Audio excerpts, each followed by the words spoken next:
हसनैन करीमैन अलैहिमुस्सलाम के बाबा की बात, मौला कायनात अली शेर खुदा की बात, तो सैयदा कायनात की मैंने बात की है। उन्हीं की बात सामने रखते हुए चार मिसरे मेरे जहन में फौरन आ रहे हैं। मैं चाहता हूं पहले वो आपकी नजर कर दूं कबल इसके कि आगे पीछे। किसी ने क्या खूब कहा है कि दरियाए इल्म व फजल का गौहर तो है अली,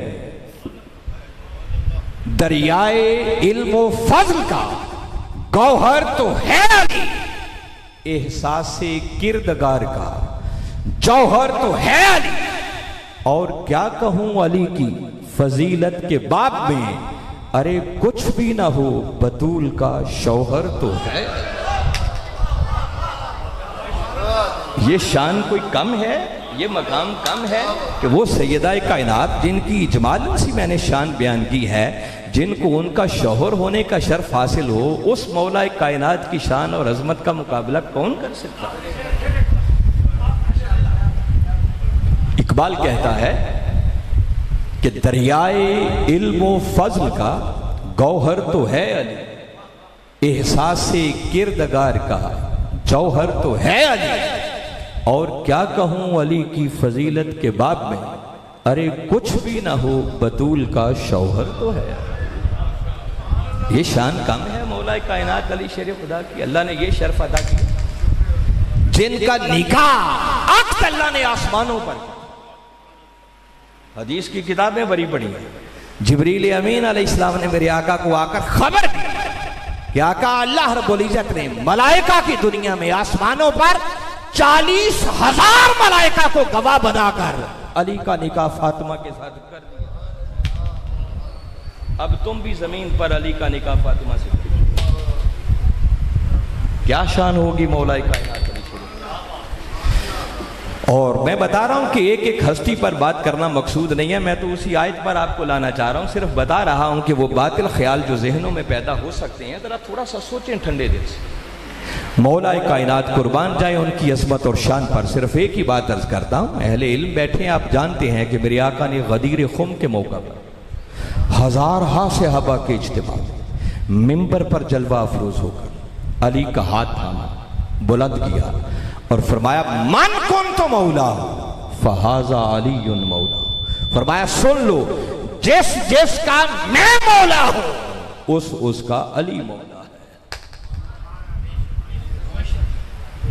और मेरे आका सारी कायनात के मौला है। उनकी मौलाइयत से बाहर कोई नहीं। कोई पूछे कोई दलील, तो मैं तालिब इल्माना सी बात आपको बता रहा हूं। कुर्बान जाऊं आका की इस शान पर जो बारी ताला ने कुरान में बयान की। फरमाया वमा अरसलनाका इल्ला रहमतल लिल आलमीन। फरमाया महबूब हमने आपको सब जहानों के लिए सरापा रहमत बनाकर। और जो आलमीन का लफ्ज इधर है ना, सेम यही आलमीन का लफ्ज सूरा फातिहा की पहली आयत में है। फरमाया अल्हम्दुलिल्लाह रब्बिल आलमीन। ये सेम दोनों जगहों पर आलमीन का लफ्ज बता रहा है कि बारी ताला ये ऐलान फरमा रहे हैं कि प्यारे जहां जहां तक मेरी रबूबियत का दायरा है, वहां वहां तक के लिए मैंने तुझे सरापा रहमत बना दिया है। कायनात के जिस जिस जर्रे का वो रब है, उसी उसी जर्रे के लिए उसने कमली वाले आका को सरापा रहमत बना दिया है। तो कायनात के जर्रे जर्रे को आका की रहमत की भीख और खैरात मिल रही है। और जो जो आका की रहमत की खैरात और भीख पा रहा है ना, उसके मेरे आका मौला तो बन गए। और आका फरमा रहे हैं जिस जिसका मैं मौला हूं उसका। ये वजह है कि जब अली की बात आती है तो हम कहते हैं मौलाए कायनात। वो अलग बात कि जब अली को मौलाए कायनात करें तो कईयों की तबीयत ऐसे ही खामखा में खराब हो जाती है। बदनसीबी की बात है। तो वो मौलाए कायनात है। और अगर मेरा अकीदा को पूछना चाहे कि हम अली को कैसे मौला मानते हैं, तो एक मैसेज और आपको देना चाह रहा हूं। किसी ने बड़ी खूब मेरे अकीदे की तर्जुमानी की है। वो कहता है मिजाज गुल शाख गुल पे देखो, मकाम खुशबू सबा से पूछो। मैं आसान करता हूं। गुल कहते हैं फूल को, तो शायर कहता है कि अगर फूल का मिजाज देखना हो ना तो उस वक्त देखो जब वो शाख पे लहरा रहा होता है। खुशबू का मकाम जानना हो तो उस वक्त देखो जब वो सबा के दोष पे सफर कर रही है। अब आपको जल्दी समझ आएगी। वो कहता है मिजाज गुल शाख गुल पे देखो, मकाम खुशबू सबा से पूछो, अली का रुतबा घटाने वालों अली का रुतबा खुदा से पूछो।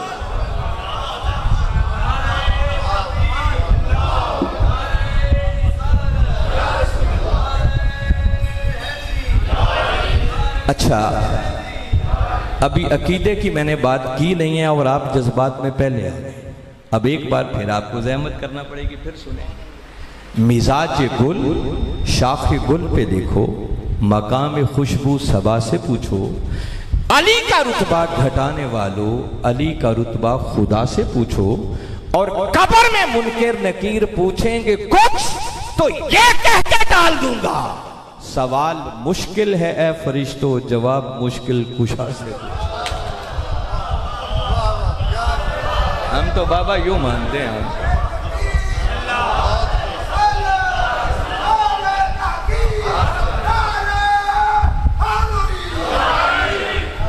वो मौला ही क्या जो मुश्किल कुशा ना हो। इकबाल से पूछो ना, इकबाल ने ये टाइटल इस्तेमाल किया। शान वो सैयदा कायनात की बयान कर रहे हैं। वो कहते हैं मरियम अज यक निस्बत ईसा अजीज, आज से निस्बत फातिमा जहरा अजीज। हजरत मरियम अलैहिस्सलाम को तो कहते हैं एक निस्बत मिली थी जिससे इतनी बुलंद हो गई कि वो ईसा अलैहिस्सलाम की वालदा थी, सिर्फ एक निस्बत थी। और सैयदा कायनात वो हैं जिनको 3 निस्बतें ऐसी ऐसी मिली कि देखो उनको सामने रख के फिर सोचो सैयदा कायनात का मकाम। मैं सिर्फ लाना तो मुश्किल कुशा तक जा रहा था आपको, मगर आप पूरा ही सुन ले। फिर इकबाल उन 3 निस्बतों की बात करता है कि नूरे चश्मे रहमतुल लिल आलम, सैयदा कायनात की पहली निस्बत यह है कि उनको रहमतुल लिल आलमीन जैसी हस्ती की आंखों का नूर होने का शर्फ। इमाम अव्वलीन व आखिरीन वो रहमतुल लिल आलमीन जो अव्वलीन व आखिरीन के इमाम। और आगे कहते हैं दूसरी निस्बत सैयदा कायनात की यह है कि बांधुए ताजदारे हालाता मुर्तजा मुश्किल कुशा शेरे खुदा। अकीदा सीखना हो तो इकबाल से सीखो। इकबाल उन्हें खुद मुश्किल कुशा कह रहे हैं। कहते हैं सैयदा कायनात का दूसरा एजाज ये है कि उस हस्ती की ज़ौजा होने का शर्फ मिला जो ताजदारे हल अता। अब इसकी समझ में नौजवानों के लिए अर्ज कर रहा हूं। कुरान पाक का एक सूरा है जिस सूरा का नाम ही सूरा हल आता है, उसको सूरा दहर भी कहते हैं, सूरा इंसान भी कहते हैं।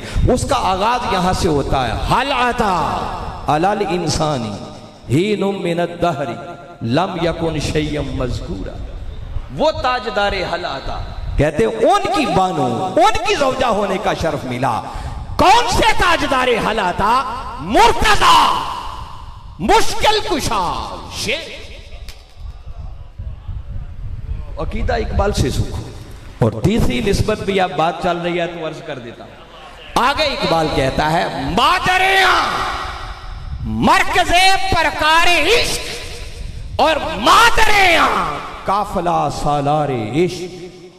वो सैयदा कायनात जिनको उस हस्ती की मां होने का शर्फ मिला जो इश्क की प्रकार का मरकज है। कभी प्रकार देखी है? ज्योमेट्री बॉक्स में होती थी 2 टांगों वाले, वो जिसको रख कर घुमाते थे, तो वो कहते हैं मरकज़े इश्क की प्रकार, इश्क की प्रकार का मरकज वो इमाम आली मकाम इमाम हुसैन। और मादरे काफिला सालारे इश्क, इश्क के काफिला के सालार इमाम आली मकाम इमाम हुसैन अलैहिस्सलाम की जिनको मां होने का शर्फ मिला, उस सैयदा कायनात की अजमत का आलम क्या हो। तो मैं बता रहा हूं कि उनको मौला कायनात का टाइटल सुनकर तबीयतें खराब नहीं होनी चाहिए, तबीयतों पे जो बना जाना चाहिए।